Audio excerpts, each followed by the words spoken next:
السلام علیکم ورحمۃ اللہ وبرکاتہ۔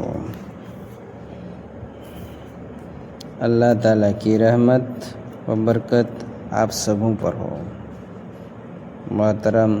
سامعین و حاضرین، آج کی اس مجلس آپ سبوں کی خدمت میں تصرف میں شرک کسے کہتے ہیں اور تصرف کسے کہیں گے، اس میں مسلمان کس طرح شرک کر بیٹھتے ہیں، ان تمام باتوں کی وضاحت کے لیے مجلس قائم ہوئی ہے۔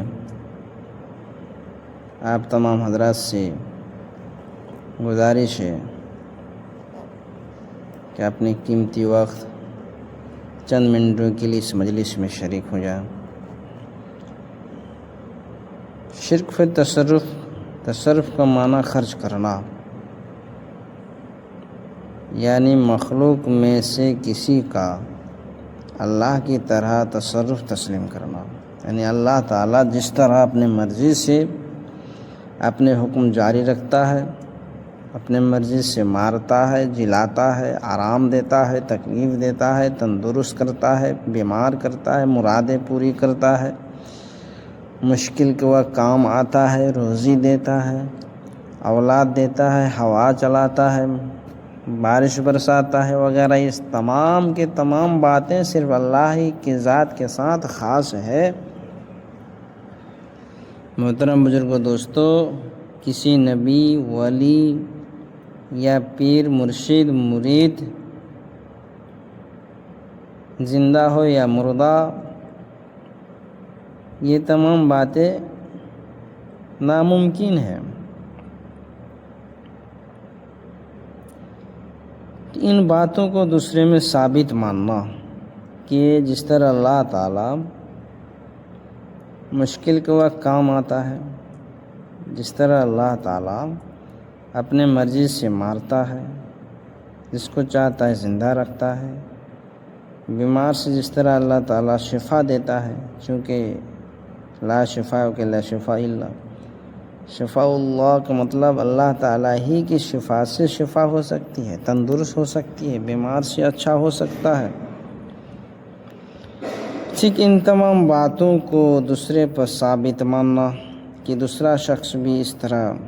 مشکل کشائی، حاجت روائی کر سکتا ہے، آرام و تکلیف دے سکتا ہے، مار سکتا ہے، جلا سکتا ہے، اس دنیا میں اپنی مرضی کے موافق تصرف کرتا ہے، ان تمام باتوں کو اللہ کی جیسے تصرف کو کسی بندے کو سمجھنا کہ ہاں فلاں بندہ بھی ایسا کر سکتا ہے، فلاں ولی بھی اس طرح کر سکتے ہیں، فلاں پیر مرید بھی اس طرح کر سکتے ہیں، وہ بھی روزی دے سکتے ہیں، وہ بھی اپنے مرضی سے جس کو چاہتا ہے شفا دے سکتا ہے، یہ تو محترم بزرگوں، دوستو، اللہ کی ذات کے ساتھ خاص ہے۔ یہ تمام باتیں، یہ تمام خصوصیات صرف اور صرف اللہ کی ذات کے ساتھ خاص ہے۔ کسی بندے کے ساتھ جب ہم سمجھیں کہ ٹھیک اسی طرح اللہ تعالیٰ بھی اپنے مرضی سے کرتا ہے، تو یہ تصرف میں شرک ہو جائے گا، اور یہ شرک گویا کہ اللہ کی ذات کے ساتھ جو صفت ہے، جو اللہ کے ساتھ خوبی ہے، اس کو بھی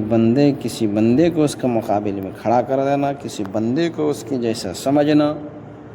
چاہے ولی ہو، مرید ہو، مرشد ہو، نبی ہو،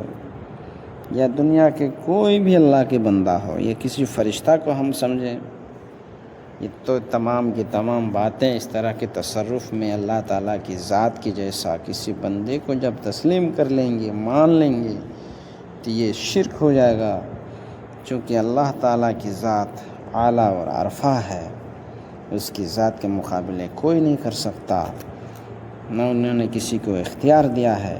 نہ نبی کو دیا، نہ ولی کو دیا، نہ کسی اللہ کے بندے کو دیا، نہ فرشتوں کو دیا، چونکہ اللہ رب العزت عالم بذات الصدور ہے، ہر چیز کا اس کا اختیار ہے، جب جس کو چاہے